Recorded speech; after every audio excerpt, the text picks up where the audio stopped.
were so happy and amazed that when we were doing this, we were like, oh yeah, we'll have salty, the theme will be pink, you know.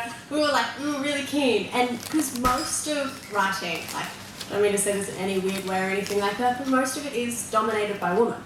And it was actually David on our team, which was really amazing. He pointed out that, like, oh my gosh, our submissions, once we read through them and we accepted all of them, we were like, oh my gosh, so many men. And it was so good. We were like, yes, bring on those salty boys. And now we have David from our wonderful team. And he's going to come up here and read his piece. And we're so happy. David Uptin is an emerging writer, currently living in Meanjin, Brisbane, and originally from Yugambeh country, the Gold Coast. He has been published in Scratch That magazine, is one of the 2024 editors of the QUT Literary Salon, and is currently in his final year of studying creative writing at QUT. He is currently working on 2 novels, a queer romance exploring the relationship between religion and sexuality, and a young adult novel involving a famous actress disappearing and a teenage girl in a small Australian town who investigates the mystery. He loves writing contemporary, realistic fiction about mental health, healing, the Australian landscape, and his own insecurities and obsessions manifested in fictional characters. When not writing or reading, David can be found watching BookTube, listening to Taylor Swift, Lady Gaga, or Beyonce, going for solo walks in the park, and attempting to cook. Nice. Please help me welcome David to the stage.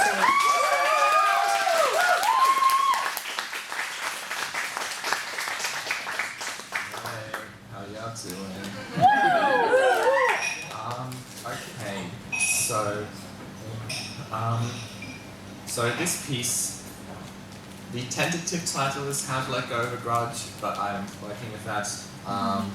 It's amazing! Oh, okay, thank you. Yes. So this is like sort of a memoir / essay about forgiveness and grudges, because I think there's like the salty things being very, resentful, sometimes justifiably, but that's kind of the vibe. So I was like, and that's not often something that I've thought of myself as being part of, so there's kind of reflections on that. Okay. How to let go of a grudge. I've always been a very forgiving person. I repeat this phrase in a cold church, its clock tower rivaling my city's sleek skyscrapers. I repeat it to my friends, reassuring them of my sympathy that I don't want them to worry about whatever they may have done to me. I repeat it to my parents, to them, and to myself. My status as a very forgiving person is soothing, and assurance that they succeeded as parents of faith. I repeat this phrase to myself, like the name of a ghost in a gothic novel. If you say a word or a phrase enough, surely it will become reality, right? When you're raised Christian, forgiveness is the main thing. If the fruits of the Spirit are love, joy, peace, and all the others, forgiveness is what you get when you peel back the layers of that fruit and reach the seed. And if I'm being completely honest, forgiveness was always one of my favorite aspects of Christianity. I have a complicated relationship with the faith, but even since I began questioning in my teens, this message of acceptance, no matter what you have done, has kept drawing me back. Don't we often feel as if we have such little opportunity to redeem ourselves from the bad things we've done? Well, here comes Jesus, telling us that no matter what we've done, there will always be opportunity for such redemption. Every time I think about that, I feel my shoulders relaxing, the air I breathe becoming a little lighter. This is also one of my favorite things about reading and writing. In the realm of literature, any antisocial urge, any contradictory emotion can be given a voice, can be deemed compelling, a facet of a complex but sympathetic character. Some of my favorite novels of the last several years involve characters whose motives I deeply empathize with, yet who end up making questionable decisions. Reading is the most common method I used to understand perspectives unlike my own. I've always been a very forgiving person. I've always called myself a very forgiving person.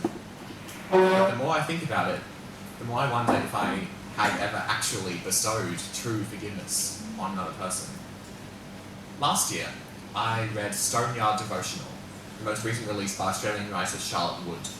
The narrator moves into a nunnery, though she is not particularly religious, and reflects on the nature of forgiveness, particularly when a woman whom she bullied in high school, but who has now become a worldwide celebrity, also moved into the nunnery. It's a bit of Interesting plot, anyway. Here's the beginning of Wood's narrator's thoughts on this topic.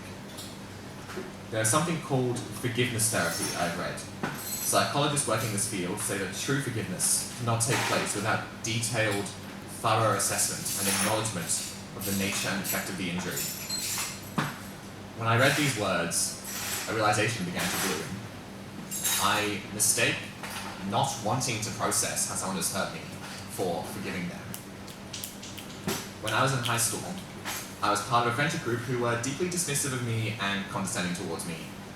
In the interest of fairness, I will acknowledge I was very naive and didn't know a lot about how to socialize in a group setting, but they treated me as if I were a child, talking over me and over each other. One boy in particular, whom I will call Jeremy, was relentlessly critical of me, ridiculing almost everything I said, and then later venting to me about his bad home life. Because of Jeremy, I made several attempts to genuinely change my demeanour and interests.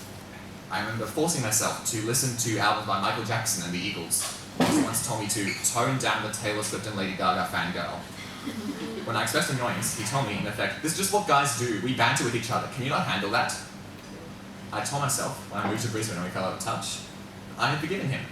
He apologised for the way he treated me, and I told myself I didn't really harbour any resentment because I didn't see him very much. I'm still in semi-regular contact with another member of my old friendship group, and I still occasionally find myself making very snide, snarky comments to our mutual friends, criticising these people, showing anger, resentment, years after the fact.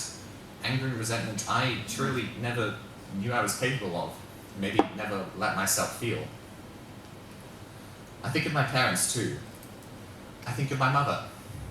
All the time she made some offhand comment about somebody playing for the other team. I think of the book sitting on my father's bookshelf, The Injustice of Marriage Equality. I came out to them recently, and they apologised if anything they said had ever hurt me. So after that, I told myself, of course, that I forgave them. I'm a very forgiving person after all. So why am I standing here, saying these words, feeling the resentment rise within me like lava within a volcano? All this burning resentment I didn't even know I had. What I'm slowly learning is that avoiding my own anger, because it's conflict-causing, and I'm infamously conflict-averse, is not the same thing as forgiveness. Having sympathy for someone is not the same thing as forgiveness. If anything, I have sympathy for my parents and for my old friends in a somewhat disturbingly similar way to how I have sympathy for morally grey book characters. If I want to be a forgiving person, and I do, I honestly really deeply do, I'm going to need to actually learn to really work through and process the ways people have hurt me first. And I need to learn to actually tell people to their face when they've hurt me too, because at the moment I just tell it to everybody else, and I do it to avoid conflict, but it ends up just kind of seeming bitchy, don't you agree? That's the end. Thank you.